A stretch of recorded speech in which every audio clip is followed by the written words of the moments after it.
আসসালামু আলাইকুম। আল্লাহ পাক হযরত আদম নবীকে কিভাবে সৃষ্টি করেছিলেন? আল্লাহ পাকের যখন কোনো কিছু সৃষ্টি করার প্রয়োজন হতো তখন আল্লাহ পাক বলতেন, হয়ে যেতেন, কুন ফায়াকুন বলার সাথে সাথে সেই জিনিসটা তৈরি হয়ে যেত। কিন্তু আদম আলাইহিস সালামের সৃষ্টি করার সময় তিনি সেই পন্থা অবলম্বন করলেন না, তিনি অন্য পন্থা অবলম্বন করলেন। ফেরেশতাদেরকে হুকুম করলেন, হে আমার ফেরেশতাগণ, যাও তোমরা পৃথিবীর জমিন থেকে বিভিন্ন স্থান থেকে বিভিন্ন ধরনের মাটি নিয়ে চলে এসো। ফেরেশতাগণ পৃথিবীর বিভিন্ন স্থান থেকে লাল, কালো, সাদা মাটি নিয়ে আল্লাহ পাকের দরবারে হাজির হলেন। আল্লাহ পাকের সামনে সেই মাটিগুলো রাখলেন। আল্লাহ পাক সেই মাটিগুলোকে মোম কাদা করলেন, খামির করলেন, এবং সে কিছুদিন পর কোনো এক শুক্রবার হযরত আদম আলাইহিস সালামের দেহকে সৃষ্টি করলেন। লম্বা 60 হাত, চওড়া 7 হাত। সৃষ্টি করার পর ওই অবস্থায় 40 বছর রয়েছিল। জানলে অবাক হবেন যে ওখানকার একদিন সমান পৃথিবীর 1000 বছর।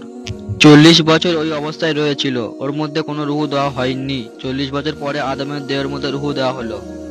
হযরত আদম আলাইহিস সালামের শরীরের মধ্যে যখন রূহ দেওয়া হয় তখন তিনি একটা হাঁচি দিয়েছিলেন, এবং ফেরেশতাগণ আদম আলাইহিস সালামকে আলহামদুলিল্লাহ বলার জন্য নির্দেশ দেন, এবং তিনি আলহামদুলিল্লাহ বলেন।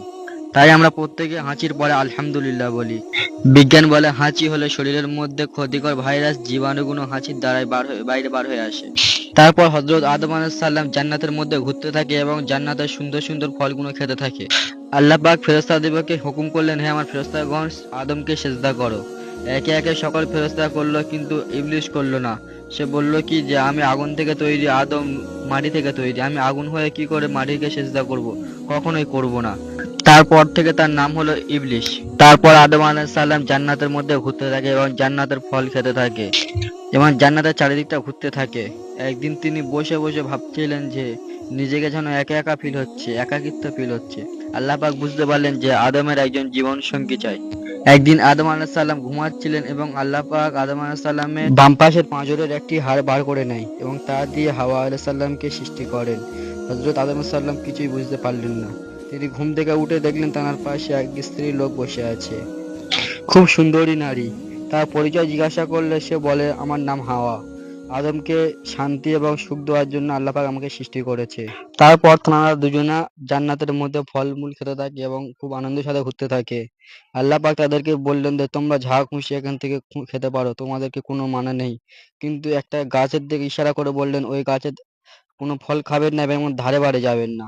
এই কথাগুলো শয়তান পিছন দিয়ে আড়ে আড়ে শুনছিলে এবং তাদের কাছে গিয়ে বলেন যে, প্রথম আদম আলাইহিস সালামের কাছে গিয়ে বললেন যে, আমি কি তোমার একটা কথা বলে দেবো, যে একটা ফলের নাম বলে দেবো, ওই ফল খেলে তোমার সারা জীবন তোমার আয়ু ধরে রাখতে পারবে, অমর হয়ে থাকবে, তুমি কখনো মরবে না। বলার সাথে সাথে আদম আলাইহিস সালাম তার ওই কথা কোনো গুরুত্ব না দিয়ে তিনি এড়িয়ে গেলেন। তারপর ইবলিস, সে তো নাছোড়বান্দা, সে আদম আলাইহিস সালামকে জান্নাত থেকে বার করাবে এবং গন্ধম ফল খাওয়াবে। আদম আলাইহিস সালাম যখন তার কথাকে কোনো গুরুত্ব না দিয়ে ফিরিয়ে দিলেন, তখন সে গেল হাওয়া আলাইহিস সালামের কাছে। নারীরা একটু সরল মনের হয়ে থাকেন। তারপর ইবলিস এসে হাওয়া আলাইহিস সালামকে সেই ফলের কথা বলেন এবং ইবলিসের প্রতারণার শিকার হয়ে যায়। তারপর তারা গন্ধম ফল খেলেন এবং আল্লাহ পাক তাদেরকে জান্নাত থেকে পৃথিবীতে পাঠিয়ে দেন।